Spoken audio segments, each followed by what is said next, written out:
Hi all. வீட் பரோட்டா எப்படி செய்கிறதுன்னு பார்க்கலாங்களா? பாப்பா 1 வீக்காக பரோட்டா கேட்டுட்டு இருந்தாங்க. இன்றைக்கி செஞ்சு கொடுத்தேங்க. அதை உங்கள் கூடயும் ஷேர் பண்ணிக்கலான்னு இந்த வீடியோங்க. நான் இன்றைக்கி 1½ கப் கோதுமை மாவு எடுத்திருக்கேங்க. கூட கொஞ்சமாக உப்பு சேர்த்து கொஞ்சம் கொஞ்சமாக தண்ணி விட்டு பிசைஞ்சுக்கணுங்க. சப்பாத்தி மாதிரி கெட்டியாக பிசையாமல் கொஞ்சம் ஓரளவு சாஃப்டாக பிசைஞ்சுக்கணுங்க. பாருங்கள், இந்த அளவுக்கு சாஃப்டாக இருக்கணுங்க. இப்போது மாவை ஒரு ஃப்ளாட் சர்ஃபேஸ்க்கு மாற்றிக்கலாங்க.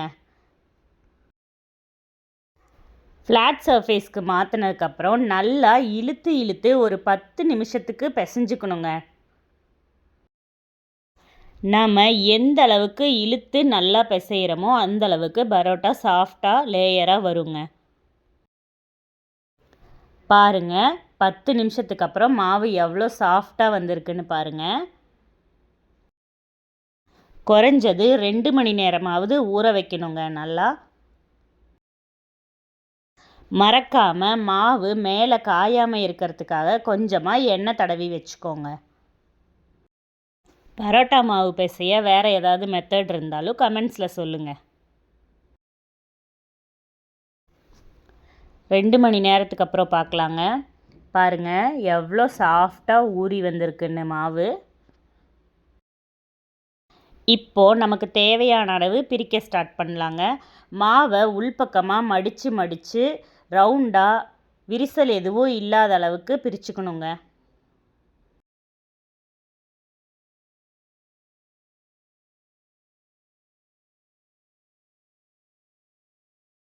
பாருங்கள், ஒரு வாட்டியும் இந்த மாதிரி உள்பக்கமாக மடித்து பிரிச்சுக்கோங்க.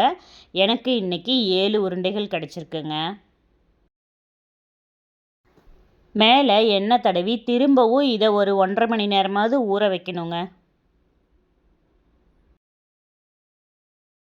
1½ மணி நேரம் ஆயிடுச்சுங்க. வாங்க இப்போ எப்படி பரோட்டாக்கு மாவு திரட்டணுன்னு பார்க்கலாம். ஒரு மாவு உருண்டையை எடுத்து ஃப்ளாட் சர்ஃபேஸில் இந்த மாதிரி நல்லா விரிச்சுக்கோங்க. உங்களால் எந்த அளவு விரிக்க முடியுமோ அந்த அளவு விரிச்சுக்கோங்க. வீட் பரோட்டான்றனால ரொம்ப லேயரெல்லாம் வராதுங்க, ஓரளவுக்கு இருக்குங்க.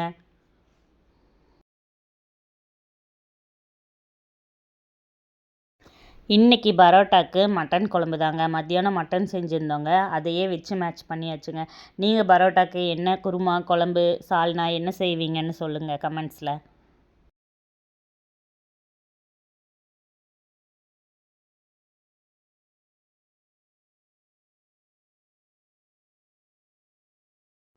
நல்லா விரித்து விட்டாச்சுங்க. இப்போ ஒரு கத்தி எடுத்து குறுக்க லைன்ஸ் போட்டுக்கோங்க. இல்லைன்னா பீஸா கட்டர் வச்சும் கூட போட்டுக்கலாங்க. எவ்வளோ லைன்ஸ் போட முடியுமோ அந்தளவு போட்டுக்கலாங்க.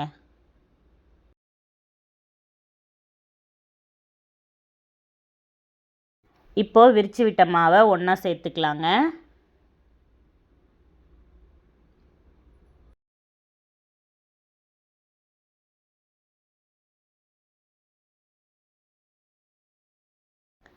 ஒன்றா சேர்த்த மாவை இந்த மாதிரி உருட்டி விட்டுக்கோங்க.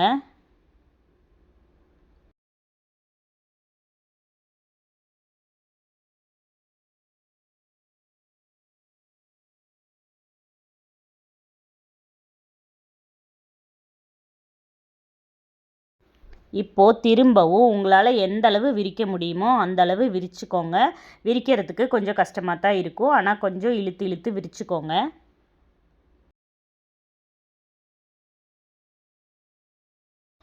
அவ்வளோதாங்க. தோசைக்கல் சூடான உடனே சுட்டு எடுத்துடலாம் வாங்க. நம்ம வீட்டிலையே ஈஸியான கோதுமை பரோட்டா ரெடி. நல்லா அடித்து எடுத்துக்கணுங்க. என்னால் அடிக்கவே முடியல, கை ரொம்ப சூடுங்க.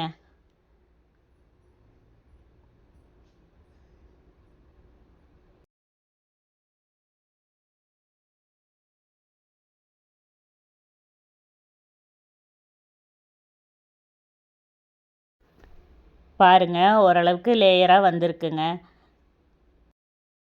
நீங்களும் உங்கள் வீட்டில் செஞ்சு பார்த்துட்டு எப்படி இருந்ததுன்னு கமெண்ட்ஸில் சொல்லுங்கள். வாங்க பாப்பாவுக்கு போய் கொடுத்துர்லாம். அவள் தான் ஆசையாக கேட்டுட்டு இருந்தா.